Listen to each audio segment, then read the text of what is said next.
Bom dia, meu nome é Ernest. Ernest de Ernesto Che Guevara, Ernest de Ernest Hemingway, Ernest de Ernest Bloch e Ernest de Ernesto, Virgílio Ernesto, que foi meu bisavô, certo? Aliás, meu avô, né? Meu avô, Virgílio Ernesto, um cearense, que veio ali no começo, sabe, eu acho que da década de 20. Altamira, a cidade onde eu nasci, certo, foi fundada em 1912, né? Ali no Médio Xingu, certo, perto da grande volta do Xingu, certo, uma terra de pedral, entendeu? Uma área de pedral onde foi construída a hidrelétrica de Belo Monte, certo? E o rio Xingu vem lá do Mato Grosso, passa por Altamira e vai descendo, passa por essa área de pedral. Essa área de pedral, ela não deixava o rio ter curso normal, não se podia descer o rio Xingu nesse trecho por causa dos pedrais, sabe? Assim, no verão eram assim, sabe? Uma altura imensa, entendeu? Não dava. E no inverno, sabe, também não tinha condições, eu não lembro bem porquê, eu não sei se eram corredeiras, sabe, violentíssimas, né? Uma vez um doido quis descer, fazer um teste para descer uma embarcação, certo? No inverno, no tempo da cheia do Xingu, certo? E encheu os porões da embarcação de tambores vazios, tambores de 200 litros vazios, sabe?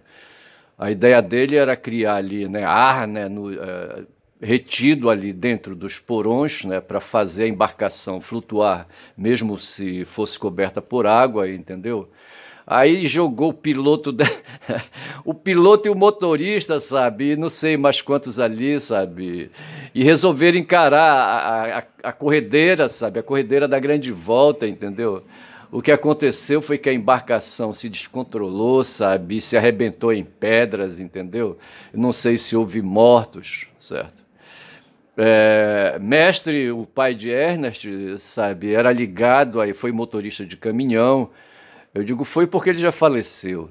Foi motorista de caminhão, aprendeu a dirigir caminhão para transportar borracha e castanha de Altamira para Vitória, onde tinha um porto ali na margem do rio Tucuruí, certo? E depois disso, quando nos períodos aí de entre safra da produção da castanha e da borracha, sabe, ele dirigia, fazia outras coisas. Ele, por exemplo, tomava conta do motor de luz da cidade, sabe? Era ele que no final da tarde, no começo da noite, eu não sei a que horas da noite, sabe? Eu acho que no começo da tarde, da noite, quero dizer, entendeu? Ele ia lá, ligava um motor de luz que havia, eu lembro disso, cheguei a ver esse motor, certo?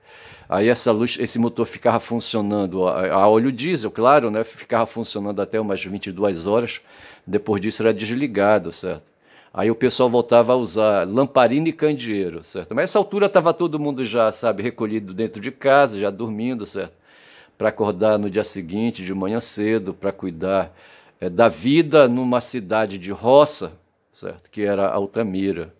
Até a Transamazônica, na década de 70, chegar por lá, certo?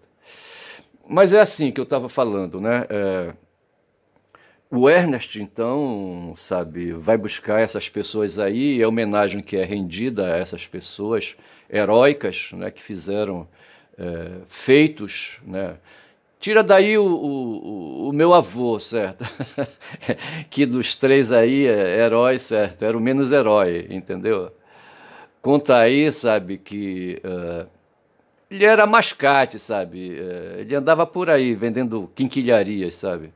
Não pegava no pesado, era um cara esperto, sabe? Um dia, lá ali em Vitória, em Vitória, né? No povoado de Vitória, hoje a cidade de Vitória do Xingu, era uma terra habitada, salvo engano, por índios jurunas, certo? E esses índios habitavam ali, havia, acho que, uma população grande de índios ali, sabe?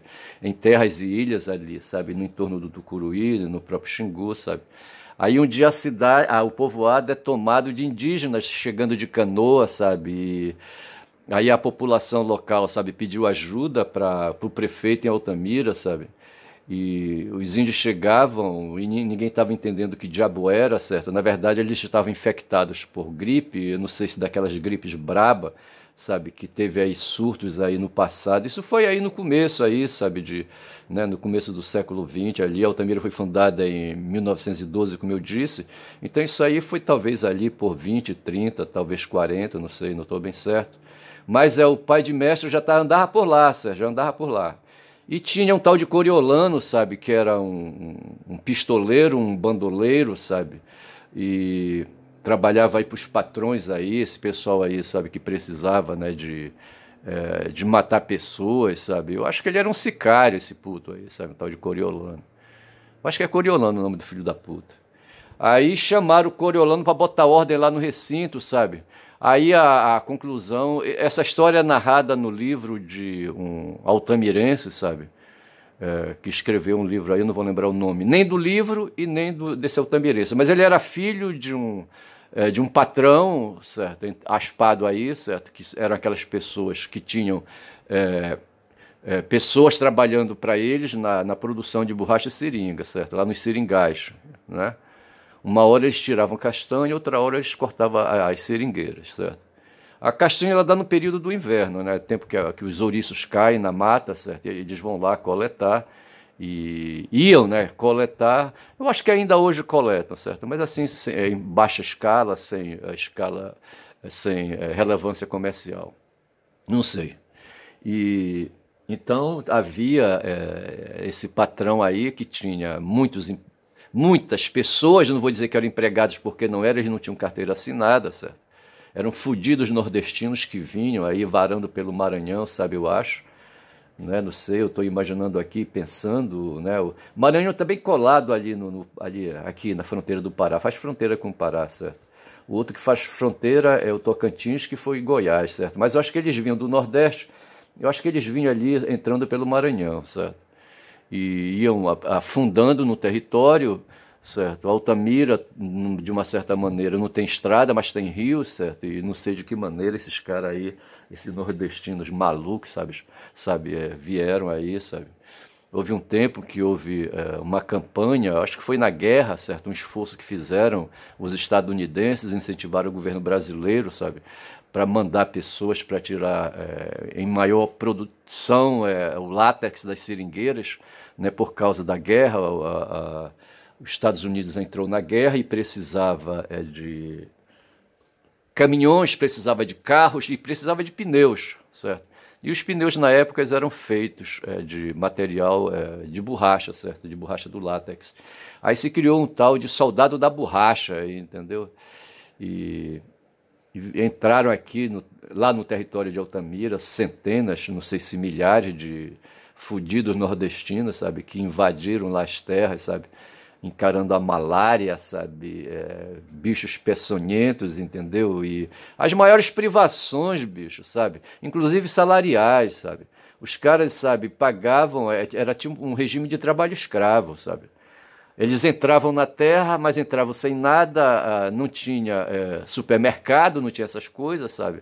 Aí o dono lá, né, do serviço, sabe? Não vou falar da terra porque a terra eram concessões, entendeu? Eram possessões, não tinha, assim, eles não eram proprietários da terra, esses caras que colocavam essas pessoas para trabalhar para eles, entendeu? Eram escravagistas, na verdade. Eu vejo dessa maneira.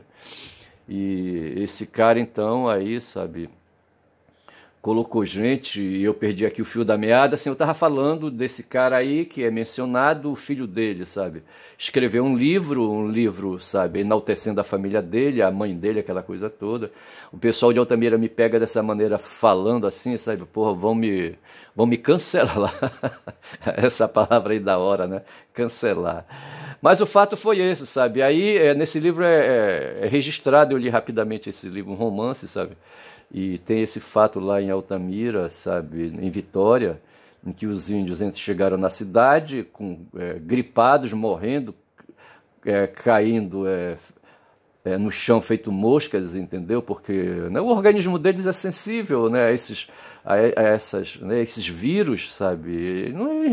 Não tinham essas coisas, sabe? A gripe vírus de branco, certo? De, branco não, porra, desse pessoal aí, que todo mundo aí que não tem esse negócio de branquitude, nem de vermelhitude, entendeu? Amarelitude, não tem essa porra. O problema aí é a questão da pele que se adapta ao clima local, entendeu? Isso tem milhares de anos aí, sabe, em cima disso aí, talvez milhões de anos, impondo a coloração da pele, não tem nada a ver, sabe? Não tem superioridade de nenhuma sobre o outro, entendeu?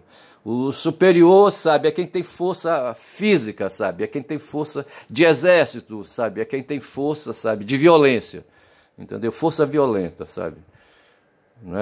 No fundo é isso. Eu só sei que os índios, rapaz, foram reunidos num galpão, certo? O galpão poderia ser desses aí que era usado, né, para armazenar borracha, castanha, sabe, para depois ser embarcado para Belém. E chamaram o Coriolano, rapaz. Ele chegou, ele reuniu um bocado de capanga, sabe? Eu estou querendo me lembrar do nome que no Nordeste se dá, sabe, para essas pessoas assim, sabe? Mas ele era um pistoleiro, sabe? Um filho da puta. Ele chegou lá, aí me parece que o avô de Ernest foi chamado, rapaz. Eu sei que ele tinha um rifle, sabe? Desses de repetição, sabe? Daqueles que foi usado na segunda metade do século XIX, lá nos Estados Unidos, para matar índio, entendeu? Principalmente usado pelo exército americano, né? E estadunidense, quero dizer, corrigindo. E ele tinha um rifle papo amarelo, certo?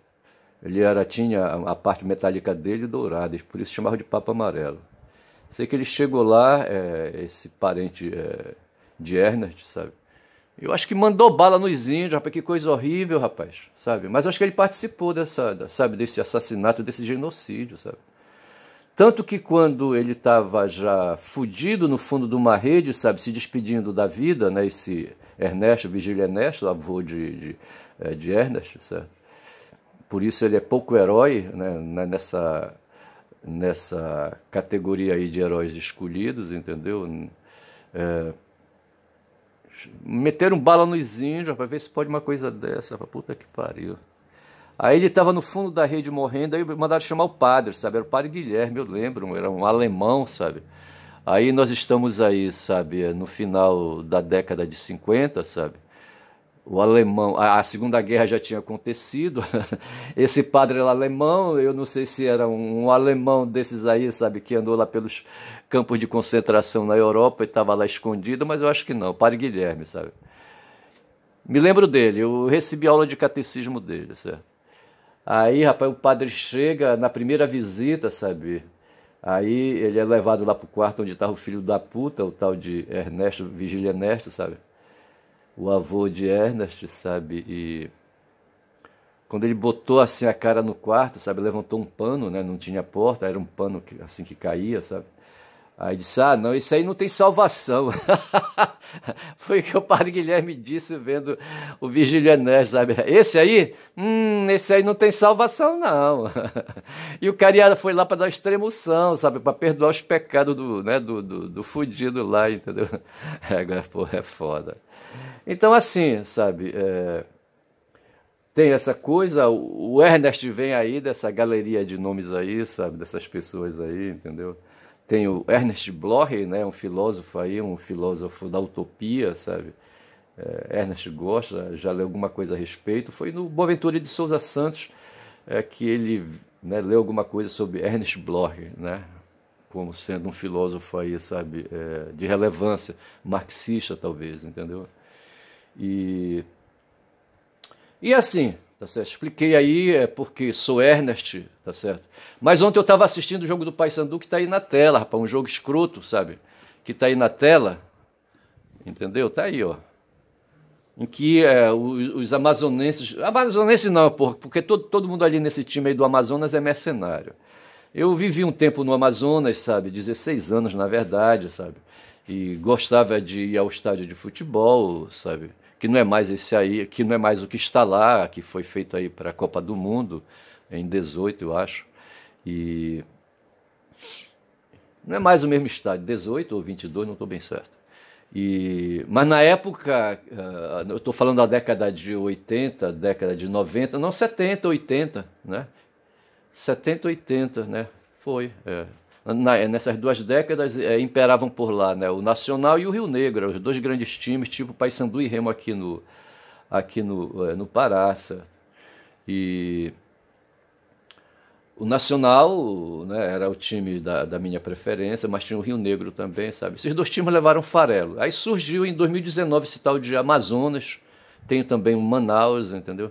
E esse Amazonas foi, sabe, derrotado 2 vezes, só que não tinha um puto jogador chamado, como é o nome do filho da puta, para um centroavante aí, né, desse Amazonas, sabe? O cara um terror para uma lapa de negro, sabe? Porra, vigoroso. Colocaram, sabe, dois negões na frente ali, sabe? Raçudos, peitudos, sabe? Pô, os caras ganharam de 2-1, sabe? E o Paysandu, que já tinha ganhado 2 vezes esse time aí recente, entendeu? E ontem precisava apenas de um empate, de um reles empate, sabe? Para garantir a vaga né, no acesso, entendeu?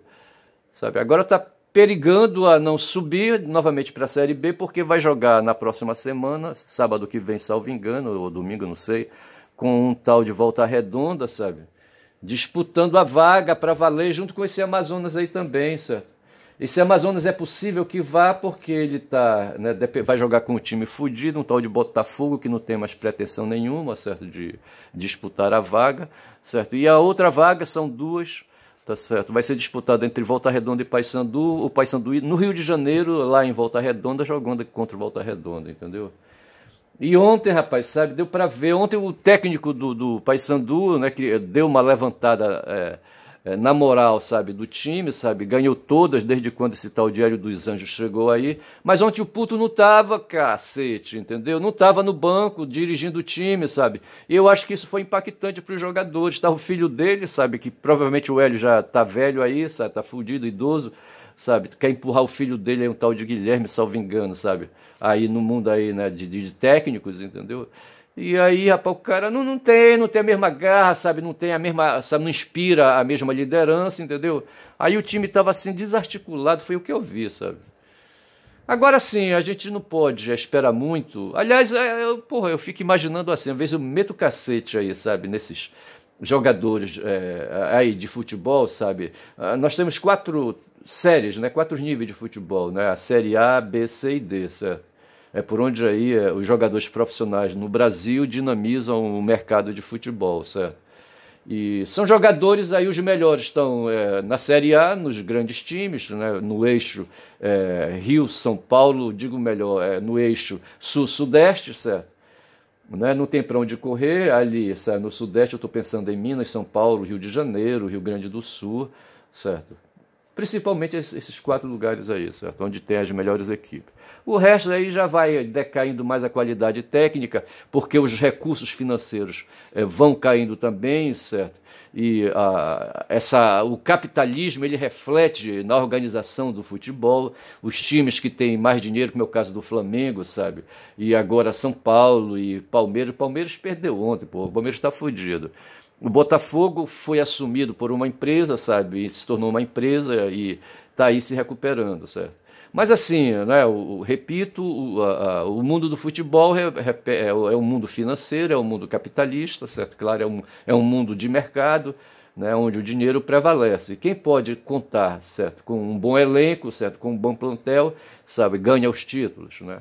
Então aqui entre nós aqui no norte, né, estados fudidos, sabe, a desigualdade regional, sabe, nos joga aí, sabe, para um plano inferior. A economia fraca impede de contratar, sabe, jogadores melhores, certo? E portanto é difícil subir, sair da Série C. O Paysandu tem 5 anos, sabe, que está na Série C, entendeu? E agora que teria oportunidade, bastaria um empate ontem, perdeu a chance. E agora eu acho que ficou um pouco assim, sabe? O time vai passar se tiver, sabe, força e jogar futebol, um pouco de futebol, sabe? Melhor do que jogou ontem, sabe? Porra, o Sassá é o nome do cara que eu queria lembrar, sabe? Sassá e um tal de, sei lá, Igor. Igor Bolt. O Bolt, bicho. Bolt é aquele cãozão, né? Daquele cãozão que é a logomarca dos ônibus lá nos Estados Unidos, certo? Me parece um personagem aí, um cachorrão aí, sabe? o Igor Bolt e o Sassá. Pô. O Sassá já é um jogador aí, rolado aí, certo? Mas mesmo assim o Negão tem assim, sabe? Puta que pariu, uma força física do caralho, entendeu? E foi o terror ontem, os caras vinham pegar a bola no meio de campo e invadiam, sabe? E a zaga do Paysandu, porra, não é um tal, não sei o que, Carvalho, sabe? Não dava conta, porra, sabe? O pessoal se atrapalhava nas pernas, dava nó nas pernas, caía no chão e os caras faziam um gol, sabe? Puta que pariu. O centroavante, um merda, um escroto, sabe? Que perdeu o gol aí a rodo, sabe? Fez de 3 chances, a primeira, sabe? Essa imagem aí que tem aí, que tá na tela, certo? Foi um gol perdido. Depois ele fez um de cabeça e animou, mas depois perdeu, porra, gol. E quando se perde um gol, acabou, rapaz. Um gol muda a história de um jogo, a gente sabe disso, certo? Então, assim, né? Eu queria fazer essa reflexão sobre o futebol. Eu moro aqui em Belém do Pará, certo? Sou paraense, estou aqui em Belém do Pará, num bairro chamado Guamá, o bairro mais popular, ou populacional, né, do estado, da capital, certo? E a gente observa essas cenas aí, tá certo? E observa isso e fala, né? Caboclo falador. Tá certo? Tem uma música aí que fala do caboclo. Que caboclo falador? Certa vez de montaria eu desci um Paraná, um caboclo que falava, um caboclo que remava não parava de falar, certo? Tem uma musiquinha que tem aí, sabe? Uma música folclórica, entendeu? Então eu sou um caboclo falador, filho de nordestino que fala pra caralho, entendeu? O meu pai só não falava mais ou não falou, certo? Porque era ignorante, sabe? Tinha medo de falar. Eu não sou ignorante, tenho 3 graduações, sabe? E de repente me destrambelhei, sabe? E dou bom dia a cavalo, certo? Quem fala muito dá bom dia a cavalo e hoje, falando muito, certo? Eu estou dando bom dia a cavalo e vou continuar dando bom dia a cavalo. Todo mundo dá bom dia a cavalo, certo? Então eu vou continuar dando bom dia a cavalo. É isso aí, meu nome é Ernest, nesta segunda-feira, dia 2 de outubro de 2023, tá certo? Na manhã ainda, certo? Parei aí o que eu estava fazendo para vir dar essa palha aí, sabe? Deitar essa falação aí, tá bom? Bom dia, bom dia, bom dia.